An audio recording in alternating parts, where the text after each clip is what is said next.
Figuring out how to design and properly structure your calisthenics workouts can be challenging, especially as a complete beginner. Maybe you know some bodyweight exercises, you know you should warm up generally, but you don't know which exercises to do first versus last, how many reps, how many sets, how many workouts per week should I do? It can be pretty confusing, but in this video, I've got you. I'm gonna cover all of that information and more, so you can create a calisthenics program that's tailored towards yourself and will help you get started in bodyweight training, work towards skills, and any other goals that you may have. Today, I'm gonna give you the exact framework that you need to structure your calisthenics workouts, including how many days you should work out per week if you're trained or untrained based on your athletic experience, when you should train skills versus other exercises, what's the deal with stretching, do you need it, do you not need it, dynamic versus static, give me the rundown, I got you. And then I'll share some beginner upper and lower body exercises that you can use as your go-tos as you're designing your workout plan. So let's start by talking how often you should work out, how many days should you work out, and this is gonna depend based on your athletic experience. So I'm gonna give an example for if you're untrained, if you have not been working out in a while, you're starting from ground zero right now,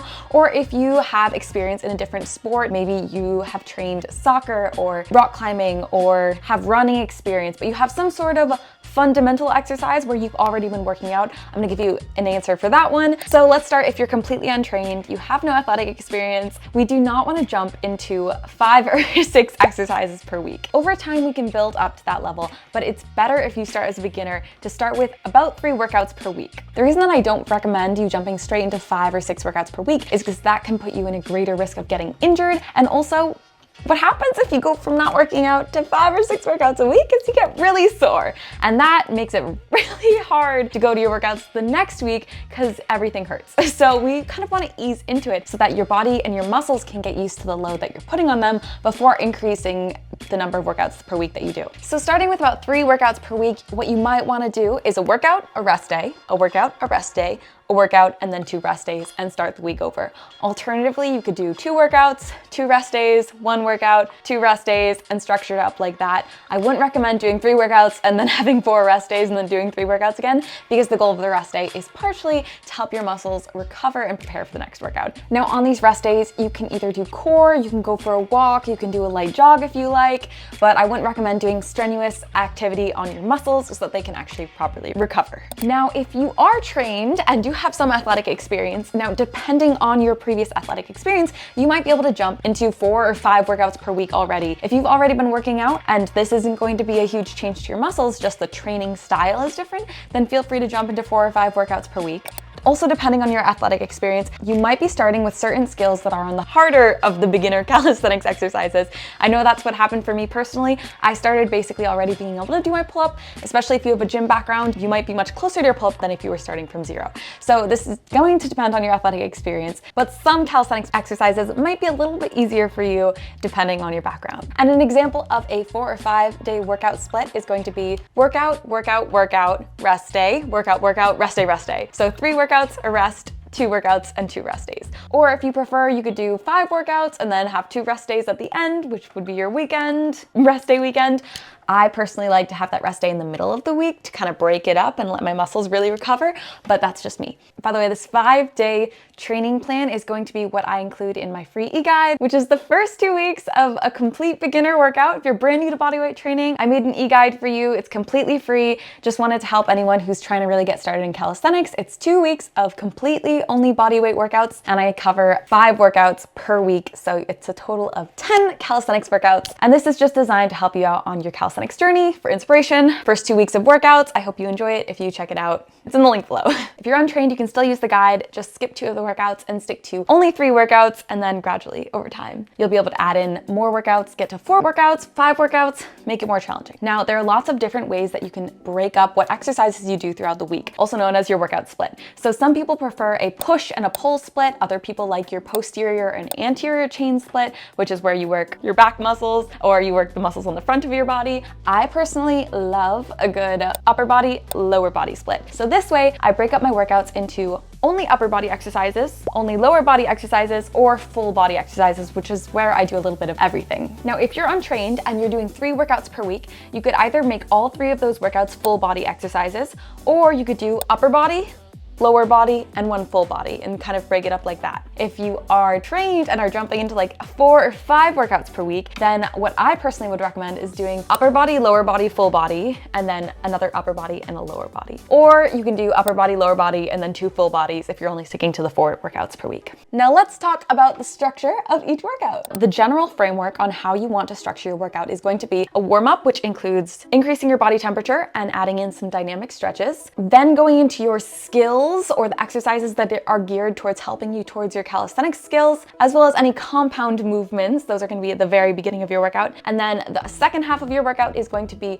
with secondary or complementary exercises. And then you're going to finish up your workout with your cool down. So I'm going to break each of these chunks up now and we'll get more in detail. Before we break down the workout split, I did mention at the beginning of the video I was going to talk about stretching. So there are a few different types of stretching that we can do, and the most generalized ones are going to be dynamic or static. Static stretching is when you're not moving, you're staying in a rigid position, and you're just working on allowing your muscles to become more stretched or more flexible. You don't want to do static stretching at the beginning of your workout. You want to save that towards the end. You can do dynamic stretching, exercises that are a bit more active, where you're engaging your muscles throughout the stretch and you're moving. Now you can add these into the beginning of your workout, but you have to really make sure that you're increasing your body temp with whatever exercises you're doing. And I actually made an entire video about how to warm up for your calisthenics workout. I'll link that below, but let me know if you want a more detailed review of the differences between stretching and when you should use each one. You don't have to do static stretching at the beginning of your workout. Now, the most important thing that you're going to want to know when you're starting to design your calisthenics program is going to be your personal goal. And this is unique to everyone. Maybe your personal goal is to feel and look stronger. Maybe your personal goal is a skill-based calisthenics goal. Maybe it's the pull-up or the handstand, or maybe it's just to have more fun with your training, to feel like you're playing more and really enjoying your training, which is kind of where I came from into calisthenics, like tapping into that intuitive movement side and just kind of having a good time playing around. It could be a combination of these, but you want to identify which one is your main goal before we get into this, because that's going to influence how we structure and design your workout here. And I keep being like, by the way, I just made a video about the 5 best calisthenics beginner skills to work towards. So this is if you're a complete beginner, and I will link that below in case you're having trouble figuring out what skills to work towards. Now, this video is going to help provide the foundational knowledge on how to structure your workouts based on if your skills are any of the ones that I just listed. But I am going to be catering more towards the skill oriented. So if your goal is more of a calisthenics skill, I'm going to be talking more about that in this video, because I found that that's more popular for people who are starting up in calisthenics, and something people in calisthenics in general are more interested in. But let me know in the comment section if you're interested in me doing a video more about how to get stronger, build muscle or strength, or how to get more into intuitive movement and kind of like play in your workouts. I'd love to make a video on any of those. If you're interested, just let me know down there and I'll work on it. So back into the general framework of how to structure your workouts. As a rule of thumb, once you're warmed up and you've increased your body temp, you've done any stretches, your muscles are awake and ready to go, and you're heated up, you can get straight into training with your skill-based exercises or your compound movements. Now, skill-based exercises are going to be the exercises specific to helping you achieve your calisthenics goal. And compound movements are exercises that recruit a bunch of different muscle groups, specifically the major muscle groups, during one exercise. So instead of an isolation exercise, which is maybe like a bicep curl in the gym, where you're really focusing on one muscle group, which is your biceps, the compound movement is going to be you recruiting a bunch of muscle groups. So an example of a compound movement is going to be your pull-up, because you're using your back muscles, you're also using your biceps and your triceps, you're using a lot of your upper body muscles, you're even using your core in your pull-up. That's a compound movement. Side note, if you are testing your skill for any reason, so maybe it's your first workout and you want to see if you can even do the skill. So if you're trying it then, or if it's been a few weeks and you want to try and test if you've gotten your skill again, maybe your pull-up, maybe your tuck lever, maybe your handstand, I would recommend that you do this at the beginning of your workout. And the reason is because your muscles are going to be the least fatigued at the start than they are throughout the workout. If you save testing your skill until like the 5th exercise, your muscles are going to be fatigued. So it's not going to be a good representation on whether you've achieved the skill or not. That being said, I would not recommend testing if you've achieved your skill at the beginning of every workout. And this is for a few reasons. One, it can be frustrating if you haven't achieved that skill yet. It can kind of put you back in a mindset where like you haven't gotten yet, and it can be kind of deterring. And 2, you're probably not going to see progress until a few weeks have gone by, or months, because it takes time for you to build up the muscle and strength required for you to get a skill. So if you're working on your pull-up or your L-sit, you can definitely train progressions during each workout that are specific to helping you get that goal, but you don't necessarily need to try the actual skill at the beginning of every workout. Try it every 4 or 5 weeks or so, or depending on how you're feeling throughout your workouts. On a side note, many of these calisthenics skills that we're starting with are going to need you to build up muscle. And building up your muscle is going to be the foundation for you developing strength as well. So as a complete beginner, I would recommend that you try and stick between 6 and 14 or so reps, with the most important part of this being that you're working your muscles so that the last rep that you're doing of each set, you're within a few reps of failure. This way, you're really gonna be taxing your muscles to the extent that they're challenged and able to continue to grow. So what this might look like is if you're doing a round of pull-ups or resistance band assisted pull-ups, on that last rep of each set, if you feel like maybe you could do 1, 2, maybe 3 more, you're in a good range. But if you get to your last one and you feel like you could rep out 5 more, you need to go a little bit harder. Drop that resistance band to lighter. At the same time, going to failure in your exercises is not going to help you build muscle faster than if you get to within 2 reps of failure. And some studies suggest that it can actually decrease your muscular fatigue and allow you to recover better, so you can get back at it again in the next session. So after you've attempted your skill, if you're attempting, or if not, then jump straight into your skill-specific exercises. So for example, if your skill that you're working towards is the pull-up, then you're gonna do exercises that will help you get the pull-up specifically. This might look like resistance band assisted pull-ups. This might look like pull-up negatives. It might look like pull-up holds at the top, or bar assisted chin-ups, or even the dead hang. All of these exercises will help develop the strength and muscle that you need to get to your pull-up. Or if you're training for your front lever one day and your hardest progression that you can do is the tuck lever, then maybe you're gonna train the tuck lever and then having supportive exercises afterwards that are specific to getting the front lever are gonna be your tuck lever negatives. They're gonna be your tuck lever pull-ups or weighted pull-ups. So you're gonna wanna do between 2 and 4 of these skill supportive exercises at the beginning of your workout. After you finish these exercises, you're gonna wanna jump right into any compound movements that you have. Part 2 of your workout will be developing the general strength base that you need in order to continue to get stronger and grow muscle. And doing your compound exercises, remember the exercises that recruit a lot of muscle groups and are the most fatiguing on our body, we're gonna wanna do those before all of the other exercises. So in general, make your harder exercises earlier in your workout and then the easier ones later, which is why I like to add in my core work at the end of the workout, because by the time I get to the core work, I'm like, thank God I'm not using my arms anymore, because my arms are like done.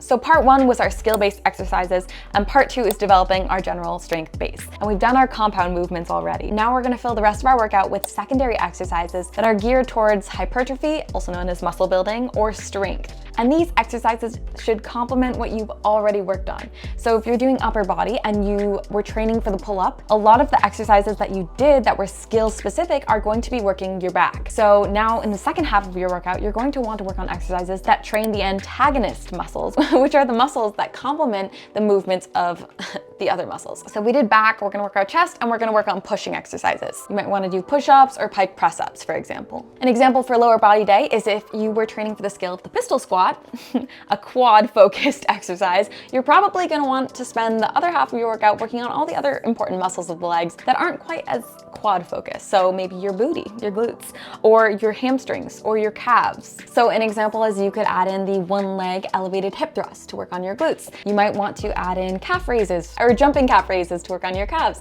or even a yoga ball or TRX assisted hamstring curl. Something like that to work the complementary muscles. On a side note, I would recommend that you spend at least 1 to 2 exercises in each of your workouts focused on dynamic and explosive moves. This is a type of training called plyometrics, in which you are allowing your muscles to develop power and move in different directions using speed, improving their balance, and also their reactivity. This is super important, and a lot of people stop training this as they get older, which is no bueno, not good. We want to continue to train plyometrics, allow our muscles to stay reactive and able to change at any short moment. Examples of this in our upper body might be explosive wall push-ups or the plank jacks. Examples for our lower body are gonna be our squat jumps, our forward bounds, our side bounds, the box jump, lots of different options. So now we've broken down the general workout structure, but let's talk about how many exercises you should do for each section of the workout. This is tricky because it's gonna be person dependent, so I would recommend trying out the low range of the numbers that I'm about to give you, and then if you find that that's too easy, then increase the numbers accordingly. So you think about your warm-up to start, then we move on to our calisthenic skill specific exercises. I would recommend you try between 2 to 4 of these, and then we move on to our secondary exercises, which are our compound movements and also the movements movements that are going to work our complementary muscles to the muscles we worked in our skills. So you're gonna wanna shoot for between 2 and 4 of these exercises as well. And then you're gonna wanna add in about 2 explosive plyometric based movements. This will get your heart rate up and help you develop that power that we talked about earlier. And then before we talk about the calisthenics exercises that you can use in each of these sections, we're gonna talk a little bit about the cool down. So what is a cool down and why do we do it? So the cool down is going to be what you do at the end of your workout. The most important part of the cool down is that it decreases your heart rate and your breathing. So if you were working out hard and your heart rate was elevated from some plank jacks or jumping jacks or explosive wall push-ups or side bounds, some of those plyometric exercises. The goal in the cool down is to do a light jog or a gentle walk to drop your heart rate and allow your breathing to return to normal. After the cool down, you can get right into stretching. I would recommend stretching at least a few minutes at the end of your workout, and I made an entire video about my go-to stretching exercises and then also a 10-minute stretch with me video. I'll link those below. I'm linking everything below, but definitely check that out if you don't really know where to start, or ask me in the comments.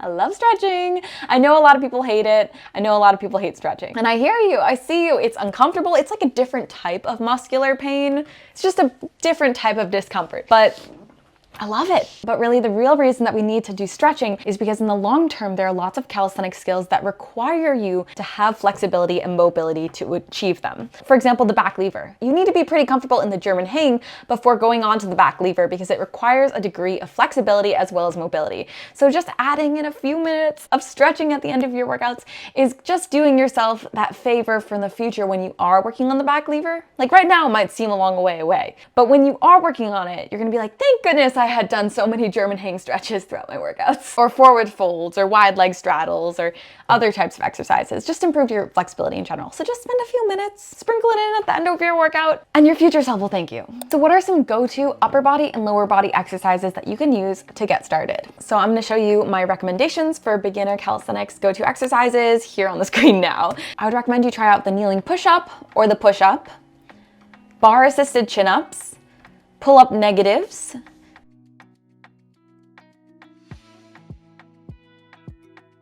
explosive wall push-ups, Australian, also known as inverted rows, and bench dips. For lower body calisthenics beginner exercises, we have the squat, lunges, jump squat, and jumping lunge, bridge, one leg elevated hip thrust, calf raises, Cossack squat, box step-ups, and Romanian deadlifts. For core exercises, a few great go-tos are the plank, the hollow holds, and the dead hang, and hanging knee raises or floor leg lifts if the hanging part is too hard right now. And I have a ton more calisthenics exercises on my channel in my calisthenics exercise library, which is a playlist you can find on my YouTube. It has like over 100 calisthenics exercises, short videos that you can go click on and for inspiration, or if you are just trying to figure out a new calisthenics exercise to switch up the workout. I made them as a tool to help you out on your journeys, so that's there for you if you are ever looking for inspiration. Okay, so we chatted about how to structure your workouts, what types of exercises to do in each part of your workout, how many reps you should do, how many days you should work out per week, depending on your previous athletic experience, how to train for skills, what's the point of stretching, and then we talked about the cool down. So this was video number 4 in the Calisthenics Starter Pack series, which is a series where I'm breaking down everything that I wish I knew when I started calisthenics, all of the fundamentals that you're gonna need to know as you get equipped to start your calisthenics journey if you're a complete beginner. So I've already talked about how to transition from the gym into calisthenics exercises and workouts, what equipment you need versus don't really need, how to warm up for your calisthenics workout, and the best beginner skills to train for as a complete calisthenics beginner, as well as progressions to train for them. So I'm gonna have all of those linked down below in case you're interested. And the next video is gonna be the final tool that I would recommend that you have as a complete beginner in calisthenics as you're starting off in your bodyweight training journey. So don't forget to hit subscribe so that you don't miss that video. Hit the little notification bell so you actually get notified. And if you found this video useful, then hit the thumbs up to let me know, and also spread the video to more people trying to start out in their bodyweight calisthenics training journey. Thank you so much for being here. I will see you in the next video. Bye!